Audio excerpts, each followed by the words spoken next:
As you all may remember, for those who've been following this bill for the last several years, this legislation first came about a couple years ago after reporting from Investigate West into a cover-up in a particular religious community in Washington State, the Jehovah's Witness community in particular, who had been covering up sexual abuse of children for years, in part because we did not have a mandated reporter law here in Washington State.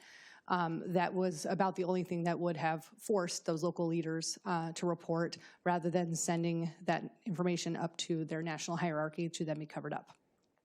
That was what brought this forward in the last couple of years. I will say that the bill fell apart last year after the revelation that the three separate archdioceses of the Catholic Church were being investigated. Which was not able to be corroborated until after legislative session last year, but that became public. And quite frankly, it made it hard for me at a personal level to stomach any argument about religious freedom being more important than preventing the abuse, including the sexual abuse of children. Because everybody that's been following this bill knows that this one is personal for me as a survivor of sexual abuse myself, and abuse that only stopped when I told a mandated reporter, which was a teacher. So I have tried really hard over the last couple of years to find a balance and to strike a careful compromise. And I'm just here to say, for those who I've tried to work with, I'm really sorry that I don't feel like I can make a compromise for you anymore, and I stand by the bill with no exemption. I believe we've gotten to the point, this bill's been in consideration in some way, shape, or form for 20 years.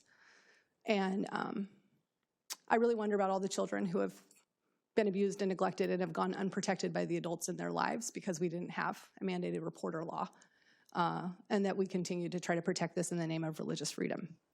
So the bill before us says that if you're a member of the clergy, that you have to report child abuse and neglect when you learn about it, no matter the scenario in which you obtain that information. I want to reiterate, similar to the last two versions of this bill, nothing in this bill changes clergy penitent privilege for the point of prosecution.